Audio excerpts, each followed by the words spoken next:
प्रश्न। अनंत ज्ञान सागर विमल शर्मा आपका स्वागत करते हैं। गीता का पहला अध्याय का दूसरा श्लोक। पहला अध्याय का दूसरा श्लोक।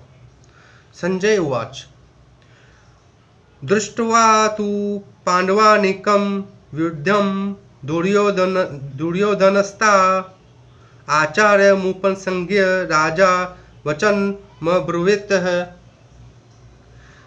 संजय बोले, उस समय राजा दुर्योधन ने व्यूह रचना युक्त पांडवों की सेनाओं को देखकर और द्रोणाचार्य के पास जाकर ये वचन कहा।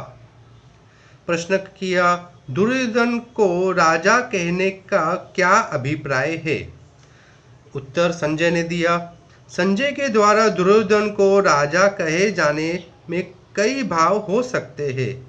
एक, दुर्योधन बड़े वीर और राजनीतिज्ञ थे तथा शासन का समस्त कार्य दुर्योधन ही करते थे। दूसरा, संत सभी को आदर दिया करते हैं और संजय संत स्वभाव के थे। तीसरा, पुत्र के प्रति आदर सूचक विश्लेषण का प्रयोग सुनकर धृतराष्ट्र को प्रशंसा होगी। दूसरा प्रश्न, व्यूह रचना युक्त पांडव सेनाओं को देखकर दुर्योधन आचार्य द्रोण के पास गए, इसका क्या भाव है? उत्तर में है, भाव यही है कि पांडव सेना की व्यूह रचना इतने विचित्र ढंग से की गई थी कि उसको देखकर दुर्योधन चकित हो गए और अधिक होकर स्वयं उसकी सूचना देने के लिए द्रोणाचार्य के पास दौड़े गए। उन्होंने सोचा कि पांडव सेना की व्यूह रचना देख सुनकर धनुर्वेद के महान आचार्य गुरु द्रोण उनकी अपेक्षा अपनी सेना की ओर भी विचित्र रूप से व्यूह रचना करने के लिए पितामह को परामर्श देंगे। प्रश्न किया, दुर्योधन राजा होकर स्वयं सेनापति के पास क्यों गए? उन्हीं को अपने पास बुलाकर सब बातें क्यों नहीं समझा दी? उत्तर में है, यद्यपि पितामह भीष्म प्रधान सेनापति थे, परंतु कौरव सेना में गुरु द्रोणाचार्य का स्थान भी बहुत उच्च और बड़े ही उत्तराधित्व का था।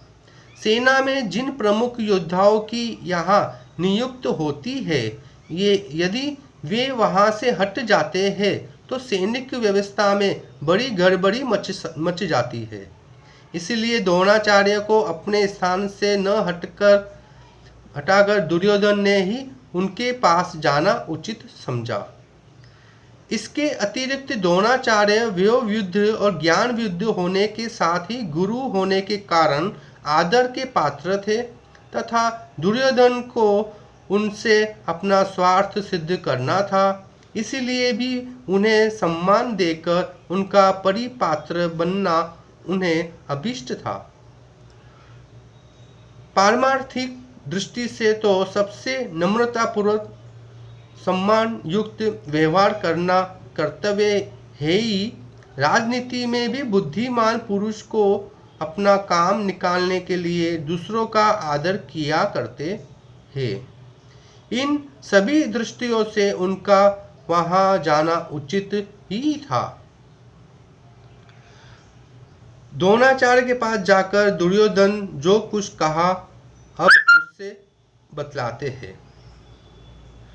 पश्येतां पांडुपुत्रामाचार्य महति चमुम वृद्धां ध्रुवपुत्रेण तव शिष्यन दिमता।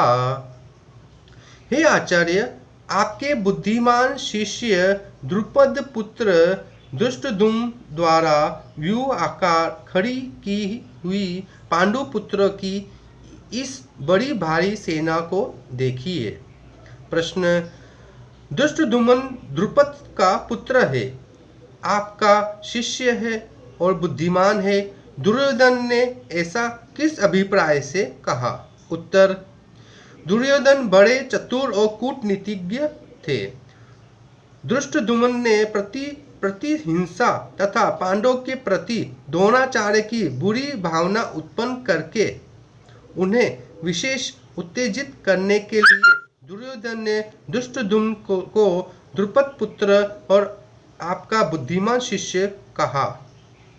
इन शब्दों के द्वारा वो उन्हें इस प्रकार समझा रहे हैं कि देखिए, द्रुपद ने आपके साथ पहले बुरा बर्ताव किया था और फिर उसने आपका वध करने के लिए उद्देश्य से ही यज्ञ करके दुष्टद्युम्न को पुत्र रूप से प्राप्त किया था। दुष्टद्युम्न इतना कूटनीतिज्ञ है और आप इतने सरल हैं कि आपको मारने के लिए पैदा होकर भी उसने आपके ही द्वारा धनुर्वेद की शिक्षा प्राप्त कर ली। फिर इस समय भी उसी की बुद्धिमानी देखिए कि उसने आप लोगों को छकाने के लिए कैसी सुंदर व्यूह रचना की है। ऐसे पुरुष को पांडवों ने अपना प्रधान सेनापति बनाया है। अब आप ही विचारिए कि आपका क्या कर्तव्य है। प्रश्न किया, कौरव सेना 11